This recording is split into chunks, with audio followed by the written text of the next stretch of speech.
ಪರಿಷತ್ ಸದಸ್ಯರ ಎನ್ ರವಿಕುಮಾರ್ ಅವರಿದ್ದಾರೆ. ಈಗಷ್ಟೇ ಆ ವಿಧಾನಸೌಧದಲ್ಲಿ ಕಾಂಗ್ರೆಸ್ ಅಭ್ಯರ್ಥಿಯ ಗೆಲುವಿನ ಸಂದರ್ಭದಲ್ಲಿ ಪಾಕಿಸ್ತಾನ ಜಿಂದಾಬಾದ್ ಘೋಷಣೆ ಮೊಳಗಿರುವಂಥದ್ದು.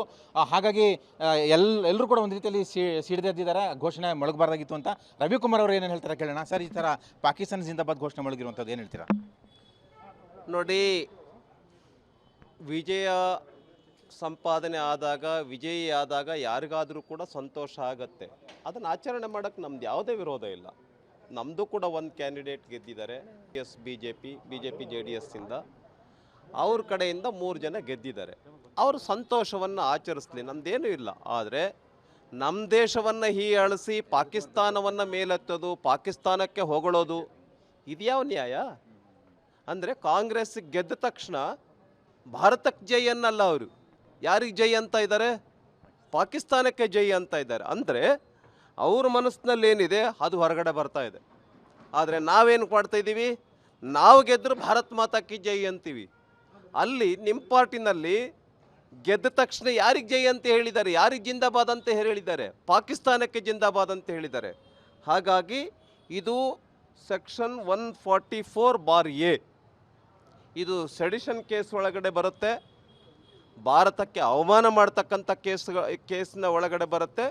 ಕೂಡಲೇ ಯಾರು ಘೋಷಣೆ ಕೂಗಿದ್ದಾರೆ, ನಿಮಗೆ ಚಿತ್ರ ಸಮೇತ ಯಾರು ಘೋಷಣೆ ಕೂಗಿದ್ದಾರೆ, ಯಾರು ಘೋಷಣೆ ಅದನ್ನು ರಿಪೀಟ್ ಮಾಡಿದ್ದಾರೆ, ಎಲ್ಲ ಚಿತ್ರ ಇದೆ. ಇವ್ರ ಮೇಲೆ ಸುಮೋಟೋ ಕೇಸ್ ದಾಖಲಿಸಬೇಕು, ಕೂಡಲೇ ಬಂಧಿಸಬೇಕು. ಮತ್ತು ಇದರ ಹಿಂದೆ ಯಾರಿದ್ದಾರೆ ಅವ್ರನ್ನೂ ಕೂಡ ಬಂಧಿಸಬೇಕು ಅಂತೇಳಿ ನಾನು ಆಗ್ರಹಪಡಿಸ್ತೇನೆ. ಭಾರತೀಯ ಜನತಾ ಪಾರ್ಟಿ ವತಿಯಿಂದ ನಾವು ಇವತ್ತು ದೂರನ್ನು ಸಲ್ಲಿಸ್ತೇವೆ. ಈಗ ಯಾರಿಗೆ ದೂರು ಕೊಡ್ತಾ ಇದ್ದೀರಾ ಸರ್? ಎಷ್ಟೊತ್ತಿಗೆ ದೂರು ಕೊಡ್ತಾ ಇದ್ದೀರಾ? ನೋಡ್ತೇವೆ, ಇನ್ನೊಂದು ಸ್ವಲ್ಪ ಹೊತ್ತಿಗೆ ಅದನ್ನು ಮೆಮೊರಂಡಮನ್ನು ರೆಡಿ ಮಾಡಿ ಗೃಹ ಮಂತ್ರಿಗಳು, ಮುಖ್ಯಮಂತ್ರಿಗಳು ಕೂಡಲೇ ಇದರೊಳಗಡೆ ಮಧ್ಯಪ್ರವೇಶ ಮಾಡಬೇಕು. ಅವ್ರನ್ನ ಕೂಡಲೇ ಅರೆಸ್ಟ್ ಮಾಡಬೇಕು.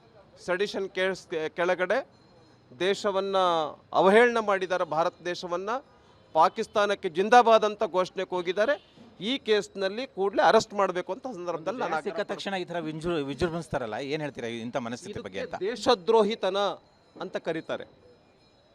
ಜಯ ಸಿಕ್ಕ ತಕ್ಷಣವೇ ಭಾರತಕ್ಕೆ ಜೈ ಅಂತ ಕೂಗಬೇಕೇ ವಿನಃ, ಓಕೆ ನಿಮ್ಮ ಕಾಂಗ್ರೆಸ್ಸಿಗೆ ಜೈ ಅನ್ಬೇಕೇ ವಿನಃ, ಆದರೆ ಪಾಕಿಸ್ತಾನಕ್ಕೆ ಜೈ ಅನ್ಬೇಕಾಗಿಲ್ಲ. ಇದಕ್ಕೆ ದೇಶದ್ರೋಹಿಗಳು ಅಂತ ಕರಿಬೇಕಾಗುತ್ತೆ.